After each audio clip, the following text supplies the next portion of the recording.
Or something like it proudly brings to you the misguided, loud, raging, animal-friendly abomination known as things outside the skin. We will sit with Canadian-born, Brooklyn-based filmmaker Dara Bratt and walk with one of New York City's most controversial spoken-word artists known only to the world as Baron.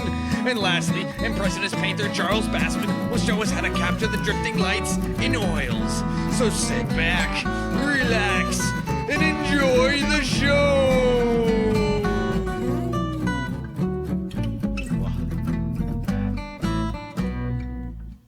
Hi, my name is Charles Basman. I live here in Long Island City. I usually work outdoors, and I work in oil, and this is where I usually work. It's not like you just wake up and say, you know, I am an artist and, you know, this is what I'm going to do. It's kind of innate. It's with you. It takes just nurturing, and it takes work and dedication to just keep doing what you're doing. Also, you know, you just have to be passionate about it. It just becomes just natural, just like walking or breathing. You don't exactly like just choose it, although you just choose to keep doing it because you love it, and I love what I do. This painting in particular, right now what I'm doing, or what I was doing, is working in the Botanical Garden, the Brooklyn Botanical Garden, and I'm actually in the process of creating a series of work in the Botanical Garden. Capturing different areas of it. I think it's a very peaceful place, very serene, very beautiful. So it's actually captivated me, and I haven't actually finished all my, I haven't gotten all my inspiration out from working there, so I'm continuing to work there actually at the moment. And just creating different pieces, you know, different areas throughout the seasons actually. This particular piece actually was done during the summer of last year, where everything was very lush and green. And also this piece right here was done also in the Botanical Garden, also last summer. So yeah, I'm just working with capturing light, capturing different areas of the Botanic Garden, capturing that sense of peace and rest that I find there, and hoping that I'm conveying that in my work. Think of the challenge in front of me. Usually the greater the challenge, the more it inspires me. And usually, since I paint outdoors, it's quite a challenge to like paint very quickly. So it's very inspiring, and I like to capture light, and I like to capture nature on canvas as best as I can. And to me, that's the most inspiring thing. It's just to be able to create something and know that you created it, and that you put your best in it. Light changes very quickly when you're working outdoors, so that's another challenge. But I think that's mostly the fun of painting outdoors, is that you're kind of constricted by time, and you've got to work very quickly, and you have to just be very sure of yourself. And this is another piece also I did at the Botanic Garden, and again, it's in the same series as the last one, except on a larger scale. I feel like the more I work there, the larger the pieces become, the more expressive. The more I feel like if I keep going back to the same environment, I get to know it a lot more, and I get more confident, and it just comes to me. It doesn't seem as laborious as like the first attempt. So I feel like I'm getting a knack for like that area. So as I continue to work there, the pieces just keep getting larger and larger, and who knows how big the last one will be. But this is actually the largest one so far of the Botanic Garden.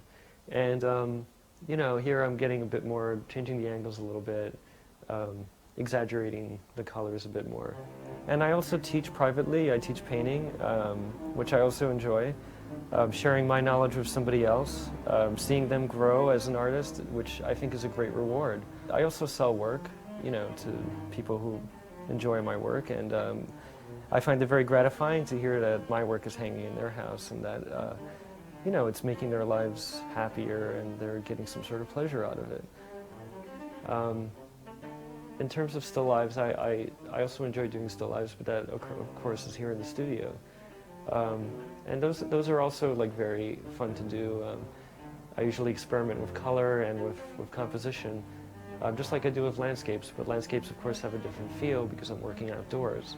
If you love what you do and you're very serious about it and you're very professional about it, meaning that you have integrity and it is what you love to do, then you are a professional. And I think you just, if you choose to be one, then you are one. What greater success is there than knowing that you left something behind that was all you, was something that you gave your heart and soul into. I think that's to me more successful than anything material. I think is just the fact that you know you gave your heart and soul into something.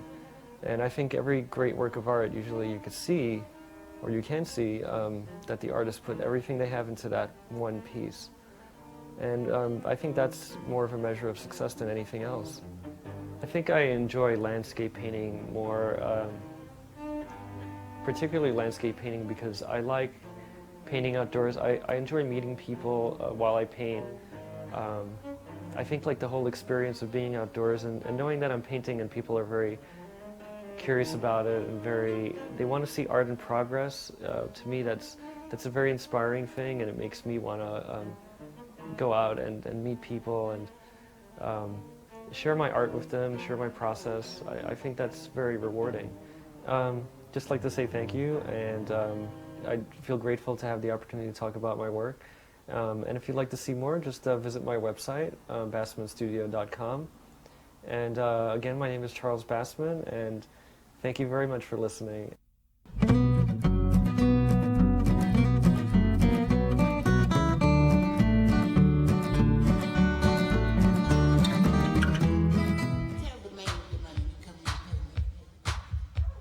Hi, I'm Darren, spoken word artist, performer, lyricist. Been in Manhattan, doing my thing in Manhattan for like 3 years. My brother, how do you deem it effective to keep disrespecting me? Perfecting the changing of my name as if you used to own me. Mimicking slavery's heydays, you still trying to rape me. Well, peep this. You can't attempt to enslave me if you want. Well, I wrote the piece after one time I was on the A train going home, and there was these brothers like sitting across from me. One had to call me out my name, called me a faggot. And usually I would have ignored it, but it's like you get tired of keep ignoring it, you know? So I wrote this piece that I performed, and it kind of says that we're all equal, we're all still trying to be successful, we're all still trying to move, so don't block me because you're unhappy. And so it sounds like I'm upset, but it's basically out of love. Like I just want my brothers and sisters to understand that no, it's not about who you sleep with, it's just about where you're going together. How can we go there together? This is my emancipation. You see, I've sat with this silence while you defecated on my demeanor. To that religion to hear myself, but see, he wasn't feeling me neither. I got tired of walking with my head down even when my day went right. Skating close to the shadow, this is where I could be all right. Wanted to cancel myself out, my pride was too thick, I couldn't look into mirrors. My own image made me sick. This is my emancipation question. In the beginning, where I was lost was that I wasn't really discussing my sexuality. I was nervous about that until like one day when I went to his poetry spot, and I just said, you know what, Baron, in order to be really, really free, you really have to, you know, discuss the issues that affect you. I read all your ads, want it. Tall, black, and strong, no femmes, no fags, well, fag this. Fact, this. Harriet Tubman's railroad cars ain't never been segregated. Neither was Moses' pilgrimage separated. You cannot play God with me with your knees all dirty. What you need, revolutionaries to upgrade your recruitment tactics. Your disillusions already picked them to win, and you losers still don't get it. It's not, like me, it's not an easy road. It hasn't been an easy road, and I doubt it will ever be, you know, from being openly homosexual, black, and dealing openly, talking openly about those issues. You know, there's going to be audiences where it might not go well. It might be audiences where it go right. But I just like the reason I continue to speak on those things, because it's issues that I face, it's issues that I deal with. So all that matters, just figuring each other. While you playing pawn, player. This is my emancipation. No longer sitting in silence hung by your proverbial noose. No longer praying in line for a sip of your grape juice. No longer hating myself, hating you, and hating my people. See, I'm checking this shit right here because ignorance is lethal. With young girls and boys falling out to the right and to the left of me. With the blood in your tongue as you spit at their insecurities. But see, this is how they've learned to love. This is what a slave's life consists of. And what's messed up, I could take over 400 years to vent it. Some of us here still won't get it. But I pen this for my emancipation tonight with freedom papers and all. Peace.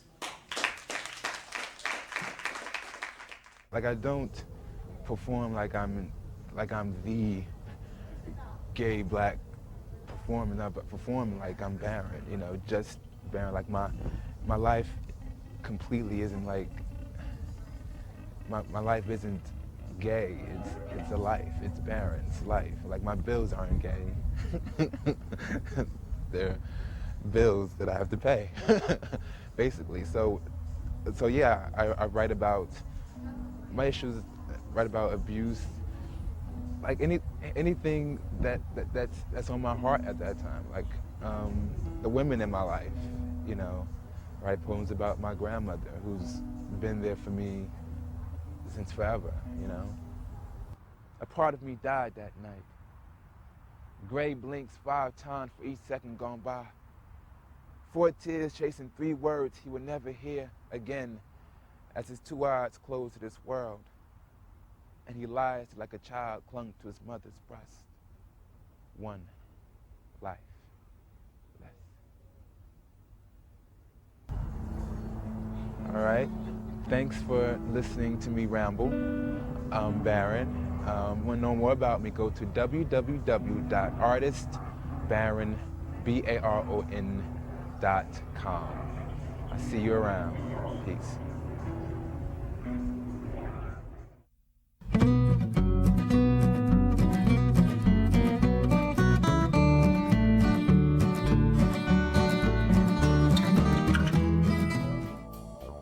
Hello, my name is Dara Bratt, and I've been living in New York for almost 2 years. I'm originally from Montreal, although I moved here from Toronto to pursue my master's in film at NYU.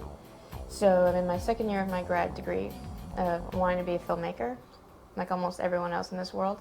I was working in Toronto before as an assistant director on American films that were filming in Canada. Basically running around and helping the first assistant director with like the background and basically just managing the set. And it was really exciting because I would work on some big films, like I worked on Hedwig and the Angry Inch, and I worked on K-19 The Widowmaker, which was with Harrison Ford and Liam Neeson. And when I told people I worked with that I was thinking of going to film school, they thought I was crazy. They're like, you know, you have a free education on film sets and you're getting paid. Why would you put yourself $100,000 in debt to go to school? But then a few people had said, if you can get into NYU, you have to go. The people that I'm around, even though sometimes it's covertly competitive because we all want to do the same thing and there's not enough room for all of us, it still inspires you because someone else has a great idea and they're doing stuff, so you get off your ass and you do it too. And then they help you on film sets and we crew for each other and they help you achieve your vision and then you help them. So it's been really good. And I don't really miss being on set in Toronto, although sometimes I do miss home, because the main thing about being here is that I had to give up comfort and security and just put myself out on a ledge, kind of hoping that maybe I will be one of those many few that make it. Many few, that's a contradiction. The very few that make it. Last year we had a documentary project to do, and mine kind of became this bigger project that I ended up filming like 35 hours for. What was supposed to be a 10-minute documentary became much bigger, and it's called Hello Pickles. And I was inspired to profile Gus's Pickles in the Lower East Side, which is a pickle barrel stand, and they sell pickles on the street. And the documentary ended up being much bigger, ended up being about the Lower East Side and how it's a changing neighborhood and gentrification in New York and the dying Jewish community. And now all these new yuppie stores and restaurants are coming in, which is not a bad thing, but it's pushing out an old neighborhood, and this all comes back through pickles.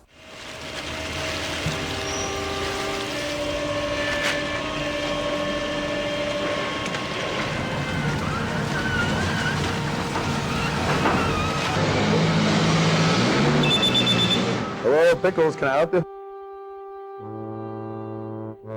In the days of Cleopatra, they would have urns of salt water from the sea all around the castle and where they would bathe and things like that.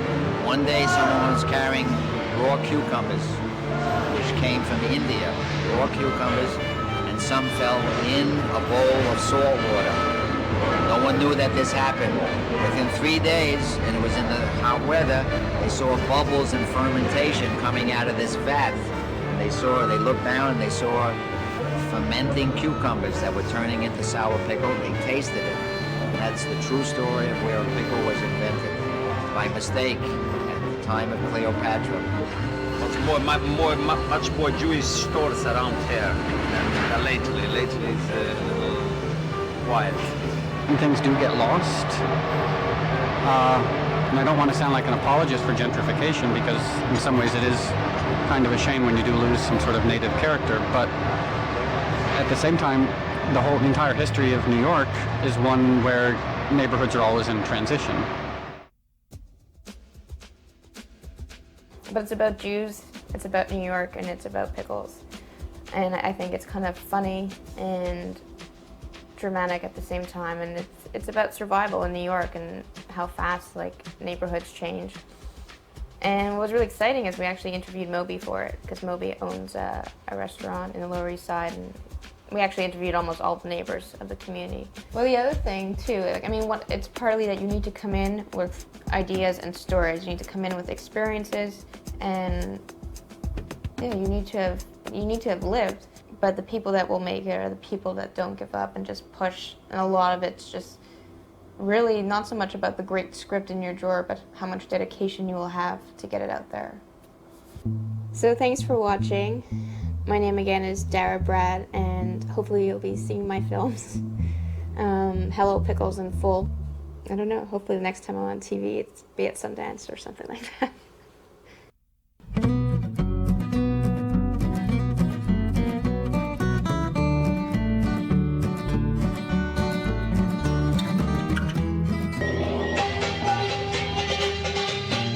Dara Bratt. I run the project Things Outside the Skin in Brooklyn, New York.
Things Outside the Skin is my working example of what I call omni-genre composition. Rather than just focusing on music and the specific techniques involved therein, or film and the finer details of everything involved with it, I try to borrow liberally from all genres, whether it be literature or music or film or sculpture, photography, whatever it may be, and cram it into one cohesive picture.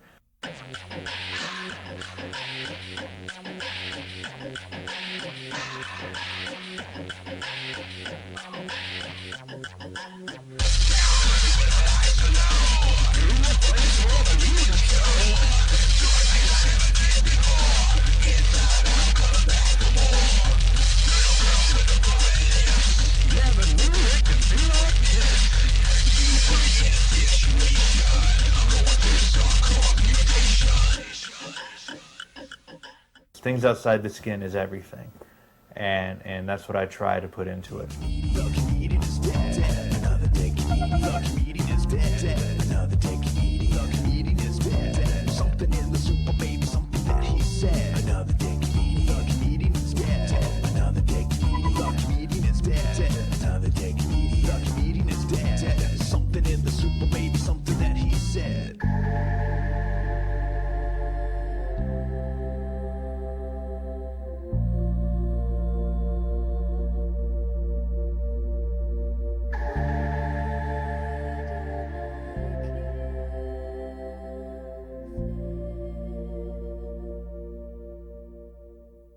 So what is all the negativity and hostility about?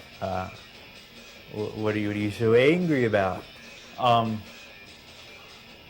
rather not be angry. But I watch the TV, watch ads, I hear the radio, and I hear such utter stupidity.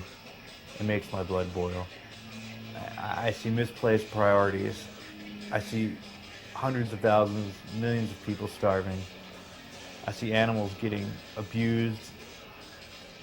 You have a lot of large gas-guzzling vehicles depleting our resources, and people worried about whether or not they have a DVD player in the dashboard. They're just worried about inconsequential, stupid little things and don't care about the neighbors next to them starving. They don't care about the kids in other countries making their shoes for them who are making pennies a day, who have no food. They don't care about animals that are dying in toxic water. They don't care about anything. This next one's for all the starving kids in the Sudan and Uganda.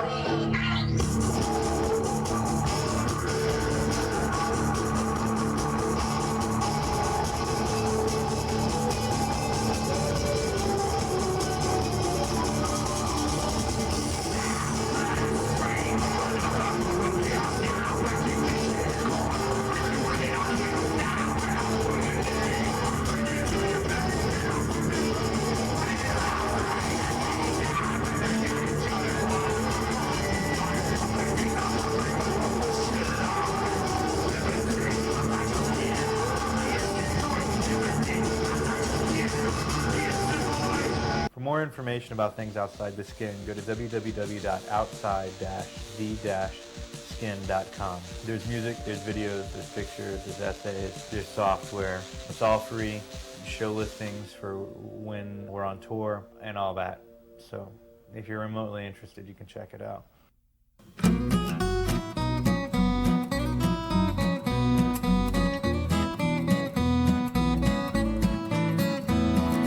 Thanks to all the artists and all the people that made this show possible. Special thanks to New York City for providing a breeding ground of creativity. It's art, or something like it's art, or something like it. This is Art or Something Like It, presenting a gallery of amazing artists each and every week, and more integrity than he can shake a stick at. For more information about the show, or any of the artists on the show, please visit artorsomethinglikeit.com. Next time you experience something new and you don't know what to make of it, you should ask yourself, is it art or something like it? Thank you. Good night.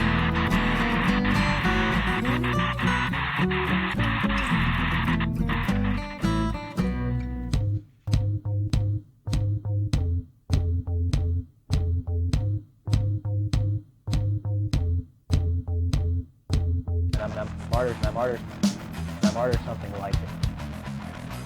I'm art or something like it. I'm art or something like it. I'm art or something like it.